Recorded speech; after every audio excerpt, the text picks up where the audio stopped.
Hello everyone, I am Conquering History Games, and welcome to something completely different.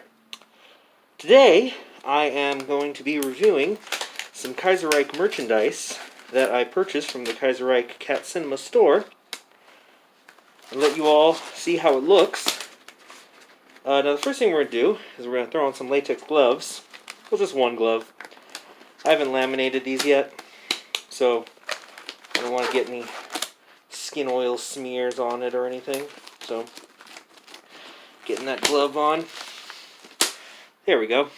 Much better. Don't worry about that thing. That's dry. Okay, so let's go ahead and get started. It's just a few items here, but you know I had to get this one. I do live in the United States, so of course I had to have one of the American Federalist pieces of wall art. So I'm going to go into these into a bit of detail, just pointing out some things, my thoughts on them, as well as their just overall quality. And hopefully this is helpful to you all, because I've never really done something like this before. So first off, the size.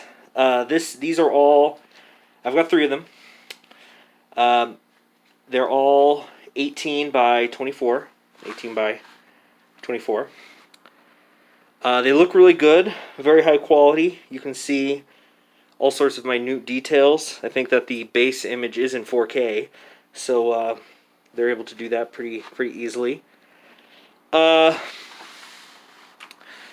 starting from the bottom, you've got this shading on the ground that they're standing on that lends a 3-dimensionality to the image.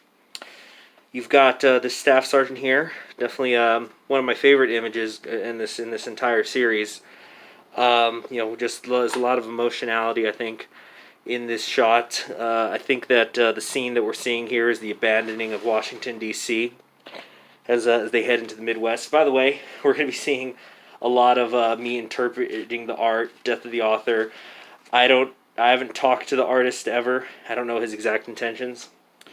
But there's a lot of nice little details here that you can see pretty clearly. Actually, I wish the colors popped more on my phone. Believe me, this is all really vivid and great. But there's things like right here. You can see this pendant around the wrist of one of these Federalist soldiers under MacArthur. And I like this because it makes a reappearance in the American Union State poster, where that guy is holding something that looks just like it, except it's covered in blood. So I've heard a couple different interpretations. It can be interpreted a couple different ways. Maybe it's a mutual sibling. Maybe they were lovers or something. The one I hear a lot is that this guy gets killed, and the American Union State soldier has looted his body to take that. That's why there's the blood. Don't know, but it's a nice little detail. Of course, you got MacArthur in the background here with his scowl and his pipe. The United States silhouetted in the back. Like you can see Michigan here. This is something that recurs across all of them. It's subtle, but it pops really well. I hope you guys can see it well enough. I'd say the only thing that's wrong with this particular poster is you kind of got this dead area here, where maybe this could have been shown a little bit better. The southwest of the United States, the outline of it. But overall, it's really good. I hope you also will forgive me during this one, because this is now the second time I'm recording it, because I did the first one wrong, and so it looked really ugly.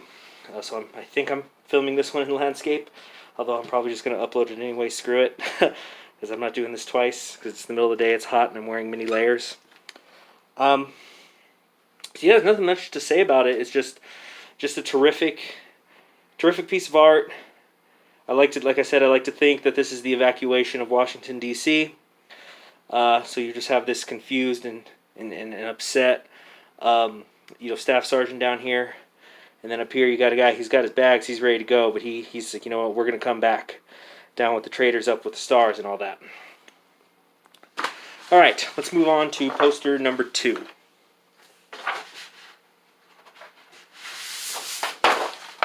Alright, over here we have the CSA propaganda poster, right front. Now this is really cool one, but again, I guess let's start at the bottom. First off, though, and incidentally, all negative things I say about this poster, these posters are just really minute things. There's a whole lot more good here than bad. But I don't like this, I guess what's supposed to be a floor that they're sitting on. It's just this line that goes across the bottom, I guess maybe the bottom 1/8, bottom 10% or so of the image. But there's no sort of real shading other than this kind of vague light that seems to be coming up, creating this three-dimensional effect. And even the shadows, I think, doesn't really do it. And so, especially for this front figure, this I guess we'll call her Rebel Girl for lack of a better term, she's just kind of floating because of that. Of course, she's a very deeply divisive figure, probably the most divisive figure across all these art pieces, because it's like I've just seen this whole spectrum where it's like she's either 10 out of a 10 waifu, I'll do everything to protect her smile, to total thought, and I'm sure the ones who have all the negative things to say about her totally would be able to reject her. She totally would be after them. Anyway, but a lot of nice detailing here. She's also doing the M1. Now, I'm not sure what is this submachine gun that she's using back here. I think it's the M42, but I don't think the M42 had a barrel like this. But otherwise, it kind of looks like it. So, not really sure what's going on there. She has her IWW button, which, man, you really can't see it. I'm sorry about my camera, guys. I'm just doing the best I can. I've literally got my phone taped to a broom right now. But we've got that going on there. And then you got who I'm just going to call the Heavy over here. Now, what I like about this particular poster is you can interpret this as the three different branches of the CSA's political ideology. There is mention, I think, in the United States propaganda film about Americans going abroad during the 20s after the First World War, and a lot of them are fighting in these revolutionary wars and these break-off state wars and stuff. So I like to think that this guy, maybe he was a not World War I vet, but but he was a vet of some of these. Maybe he fought in the Russian Revolution. Maybe he fought in India or something like that. He's armed with this Lewis machine gun. So I like to think this guy represents the syndicalists. And then over here, she has the IWW button. Radical socialist right here. She's probably a young worker. Maybe she's gone to college. But definitely young, very idealistic. Just screams, I vote for Norman Thomas. And then over here, against the backdrop of the gear. Now, I like the gear because the gear can have multiple meanings. It could be seen as like this rising sun coming up, maybe, and of course it's representative of the workers. It's a huge logo of them, but it's obscured by this figure in the hat with a cigarette. Now, some people will say, "Well, this is Jack Reed." I disagree. Jack Reed hasn't had his hat in ages. I think that what this is supposed to represent is that specter of syndicalism that's really taking over the whole world in the Kaiserreich. Well, of course, it depends on what alternate histories, how it all plays out. But, syndicalism is obviously the main aggressor in the Kaiserreich world. France has fallen to it. Great Britain has fallen to it. Chunks of India have been lost to it, and so forth.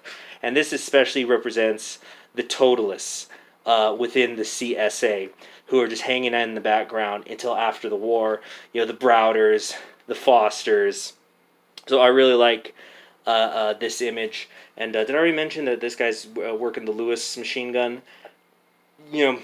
Also implies that the CSA probably not as well armed as the other factions. Probably got this from an old armory or something, or maybe even it's a cheap Lend-Lease that somebody sent him. I don't know. Another thing, I don't know if I mentioned this, but I do like this recurring theme where you'll have a figure who has their eyes open and is meeting our gaze. Well, no, this guy's kind of actually got a Che Guevara thing going on, that kind of heroic pose, like heroic in quotation marks, where he's looking up and to the side. He does not meet our gaze. as opposed to, so it makes him a little more distant, where she's more meeting our eyes right here. But then you also have another figure whose eyes are obscured. Again, the United States silhouette in the background looks good. Solid stuff. Okay, number 3. Now this one's my favorite. Not talking about ideologies or anything. Let's not start that argument. I'm just talking about in terms of the art. Although that Staff Sergeant in the Federalist one is great. But we have here the Pacific States of America poster. So a lot of good stuff to say about this. The first thing I want to say, again, starting at the bottom, easily the best, I guess you could say backdrop or staging area for all the pictures across all the propaganda posters. Let's do a little comparison real quick. So you've got the CSA with this flat whatever line. Like I said, she's just floating. And then this is very good with the shading, creating three-dimensionality. There's shadowing. You could tell they're standing on some sort of surface. But this is easily the best. It's been incorporated, this is creating a staging ground for where they are. I like to think this is the Rockies. I'll talk about why it's important that I think this is the Rockies later. But you've incorporated the snow and the rock into the, to create a framing for the larger picture. That's great. Now the picture flows kind of left to right generally. Of course, you've got our Mr. I don't care how much snow and sleet there is, I'm going to roll up my sleeves like a tough guy right here. He's, of course, our central figure. But it also kind of flows left to right. I don't think in the original image, maybe it's just because of the size I got, but I don't think that the flag is right up here on the edge. But I actually really like this because it creates that flow. So the flag, this is not canon anymore. This is not the canon Pacific States of America flag, but I think that's fine. For one thing, I know that a lot more people like the bear. Probably not people who don't live in California, but generally it seems like people enjoy the bear more. And we could just interpret this as its regimental colors. It could be a local battle flag. Same thing that you can say about a lot of the other factions in the Second American Civil War, that there's probably a lot of local flag usage, and then it's only after the war that they settle on, okay, this is what's going to be our official flag. So over here we have our sniper. This is clearly some sort of mountain special division. These are, the Guardians of the West, holding the line against the wolves to the east until they can push out beyond the Rockies and go from sea to shining sea again. Again, though, the U.S. continent in the back looks good. But yeah, so this is clearly some sort of mountain division. A lot of emblems here. The mountain right here, 10th Mountain Division, simple, although that one's not based in California or in the West, but maybe he's a guy who he defected, he traveled or something. It's easy enough to explain. We got the bear here on this on his thigh, on one of his ammo pouches. It says Pacific States. I don't think you could really see it that well. Let me try to. Yeah, there you go. There's the bear. PSA, mountain. You can see more patches right there. You see, and look, you see how it's on his right sleeve, so that's typically where the combat patch goes. And it looks just like the flag. You have the stripe, although it's a vertical stripes, not horizontals. But the point is, it's probably some kind of, damn, can't focus it. It's probably some sort of regimental flag. That's what this is.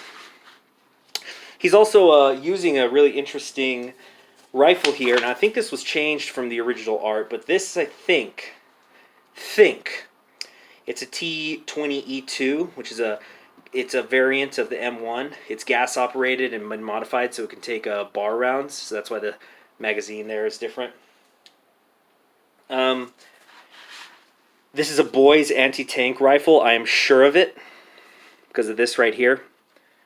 I'm positive. So, and I like that because this is a British weapon. So it builds a narrative. So this means this guy killed a syndicalist who got it Lend-Lease from the Union Britain, or maybe Canada still had some, and they got Lend-Lease to him. Incidentally, also has the bear right there. I don't know if you can see it, but there's a bear with the star over it. It's upside down, of course, because he's holding it upside down. Now, moving back to that concept of like how this flows left to right, I've got one major issue with this, and if somebody could explain it to me, I'd be very happy. What the heck is this black line right here? It's not his belt. He's wearing two belts right here, and then you've got the skis from the front guy, covering him, and then there's just this black line seems to start from nowhere, and it shoots right across these skis. Now, I've never skied in my life before. Maybe somebody can tell me if this has something to do with the skis, but it literally looks like you had your MS Paint brush. I'm sure he didn't use MS Paint for this, but it literally looks like when you're working on something and then you reopen it and you have the MS Paint open and you just scratch something along it there. No clue what this is. I would love an explanation. So that's my harshest critique out of all these. But a lot of good detail here. Things like the creases of the clothing, it's kept kind of abstract and faded, but it's still real nice. You can sense the effort that's been put in here, which is why this is so jarring. And now there's one more thing I want to bring up. I don't think you can see it very well in on here, but this sniper here, he's holding, there's a stem that runs along here to this yellow flower. And it's definitely yellow. Now, obviously, a lot of time was put into this image. Nothing is being drawn here by accident. So this flower has to mean something. And I theorize, so check this out, I used to be a future farmer of America, so I studied a bit of horticulture, plus I live in the Rockies. But I think that this is an Alpine Zavens, which is a particular yellow flower that grows in the Rockies. And I think it's this one particularly for two reasons. Here's that death of the author stuff I was talking about. One, it's clearly, it might be winter here, it might not be, but if this is like some special forces up in the mountains, who knows how isolated they are. This can be eaten in the winter, specifically.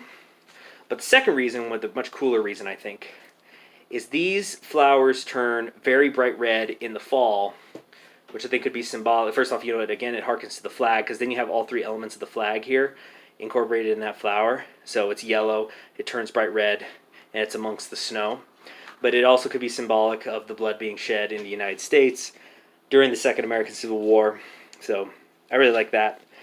I don't know, maybe the guy just thought it'd be a cool counterpoint. So that's the three of them. Now let's talk about the elephant in the room.